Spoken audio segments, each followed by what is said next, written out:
Bonjour les élèves, voici la capsule du 11 mai. J'espère que vous allez bien.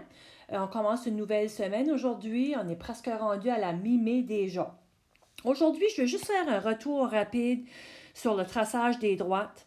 Je dirais que dans la dernière semaine et demie, je vous ai montré différentes façons dont on pouvait s'y prendre pour tracer nos droites. Je ne verrai pas de matière nouvelle avec vous autres aujourd'hui, ça viendra demain. Donc, je vais faire 4 petits exemples avec vous autres. Ça va vous permettre de faire le travail que je vais vous proposer par la suite. Ça va être 6 graphiques. Puis c'est tout simplement pour s'assurer qu'on a maîtrisé le traçage des droites avant qu'on passe à la prochaine étape. Donc, mes chers élèves, pour tracer une droite, on a besoin en réalité de deux choses. Puis le mot chose, là, je vais le remplacer par paramètre. Vous allez m'entendre utiliser le mot paramètre de plus en plus dans les prochaines journées. Un paramètre, ça peut être une pente, ça peut être une abscisse à l'origine, une ordonnée à l'origine, ça peut être une coordonnée. Donc, lorsque je dis que j'ai besoin de deux paramètres au minimum pour tracer un graphique, c'est que si j'ai une coordonnée puis sa pente, ça me permet d'aller tracer le graphique. Anciennement, ce que tu faisais une table de valeurs. Puis dans ta table de valeurs, tu avais 5 coordonnées. En réalité, 2 coordonnées auraient été suffisantes, 2 paramètres, mais on te demandait d'en avoir 5 juste pour s'assurer de tracer notre droite avec le plus de précision possible, puis aussi de s'assurer que tu n'avais pas fait d'erreur de calcul. Parce que si jamais tes 5 coordonnées ne s'alignaient pas dans une belle ligne droite, on te disait « Oups, ça veut dire que tu as fait une erreur à quelque part ». Mais je pense qu'on peut se mettre d'accord que la table de valeurs, c'est pas nécessairement de l'acheter à la poubelle, mais c'est pas nécessairement non plus le moyen le plus efficace. Le moyen le plus efficace, évidemment, c'est d'utiliser notre pente qui nous permet d'avoir des déplacements. Par exemple, ici, si j'ai une pente de moins 2 tiers, ça va vouloir dire qu'il va falloir que je descende de 2 puis que je me tasse à la droite de 3. Mais c'est impossible d'utiliser la pente avant de placer un point de notre graphique.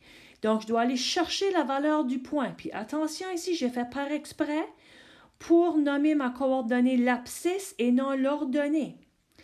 Souvent, bien plus souvent, je devrais dire, on va voir l'ordonnée à l'origine. Puis l'ordonnée, ça va toujours sur l'axe des Y. Mais ici, j'ai choisi d'utiliser l'abscisse à l'origine juste pour faire le rappel. Donc, je te fais le rappel que l'abscisse à l'origine doit être placée sur l'axe des X. Donc, si on vous dit qu'on a une abscisse à l'origine de 2, je dois aller me placer une coordonnée ici, un point à 2 sur l'axe des X.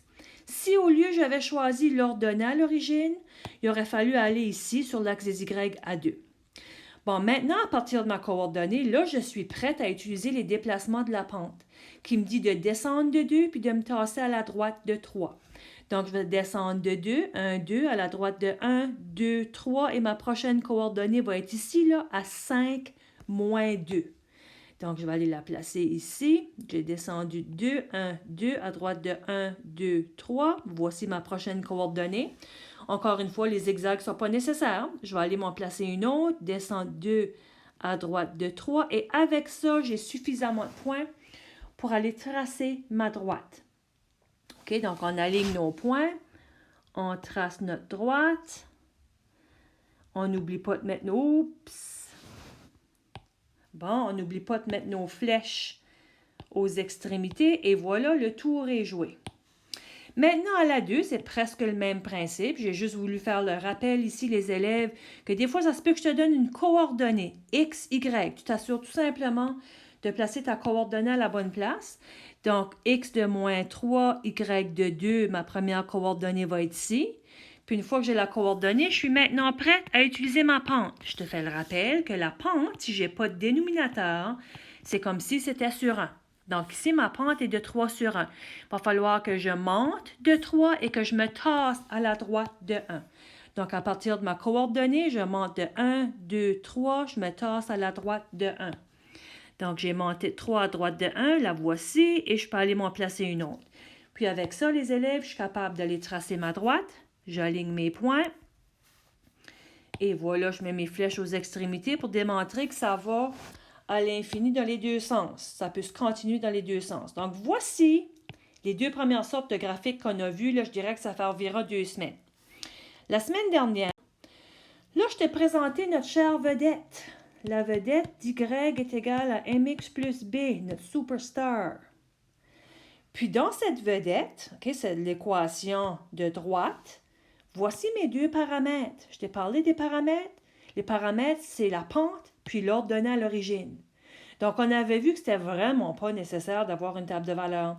Avec mes deux paramètres de pente et d'ordre donné à l'origine, le tour est joué.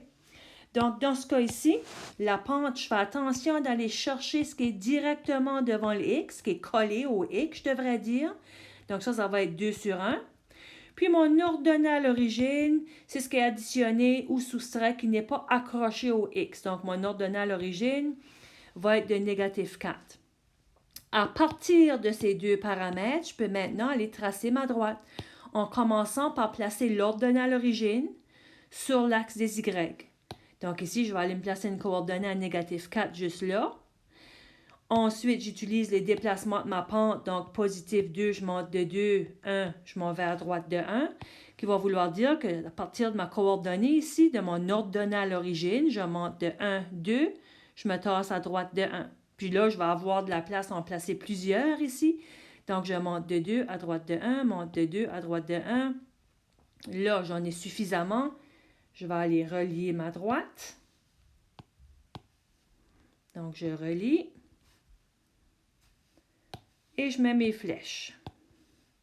Et voilà. Donc, ici, l'important, les élèves, c'était de nous assurer que le Y était isolé. Si ton Y était isolé, tu vas aller retirer ta pente, ton ordre donné à l'origine et tracer ton graphique. Maintenant, le dernier exemple pour aujourd'hui, c'était qu'est-ce qu'on devait faire lorsque le Y n'était pas isolé. C'est-à-dire que je devais le prendre et la transformer sous ma forme canonique ou sous ma forme standard. Tu vas voir que je vais utiliser ces mots aussi dans les prochaines journées. Donc ici, je ne suis pas capable de dire c'est quoi la pente ou l'ordre donné à l'origine dans le moment. Parce que justement, j'ai besoin d'isoler. J'ai besoin d'avoir cette partie ici toute seule. Donc, il va falloir que je prenne le négatif 10 et que je le change de côté. Je vais donc être rendu à ceci. Y est égal à négatif 2x plus 10. Change de bord, change de signe. Maintenant, mon Y est multiplié par le 5. Donc, je devrais diviser par 5. Puis maintenant, je vais faire attention de bien simplifier, là. J'ai donc Y qui est égal à négatif 2 cinquième x plus 2. Bon, là c'est merveilleux. J'ai la forme du Y qui est isolée. Avec ça, je suis capable de dire que ma pente, c'est le négatif 2 cinquièmes. Et je suis capable de dire que mon ordre donné à l'origine, c'est positif 2. Puis avec ça, je suis capable de tracer ma droite en m'assurant de placer mon ordre donné à l'origine sur l'axe des Y ici à 2. Et parce que ma pente est négative 2 cinquièmes, je vais descendre de 2, puis je vais aller à droite de 5. Donc, descendre 2 à droite de 5. Donc, ma prochaine coordonnée va être juste ici. Là, si je descendais de 2, puis à droite de 5, ça m'emporterait juste ici. Puis maintenant, je suis capable d'aller relier mes points pour tracer ma droite. Et voilà, c'est ce que je voulais faire comme rappel avec toi aujourd'hui. Si tu es capable de tracer des droites comme ça, sur le bout de tes doigts, tu vas être bon l'an prochain, tu vas être bien préparé en 10e année, peu importe pour le parcours A ou pour le parcours BC. C'est essentiel de comprendre comment tracer des droites. Donc, pour demain, vous allez trouver une feuille dans mon wiki qui s'appelle « Feuille traçage de droite ». Je te demande d'en essayer 6. C'est une combinaison de ce qu'on a vu à date. Quand tu les auras essayés, va te corriger. J'ai aussi placé la feuille du corrigé dans mon wiki. Donc, sur ça, je te souhaite une belle journée. Je te remercie de m'avoir écouté encore une fois. À demain.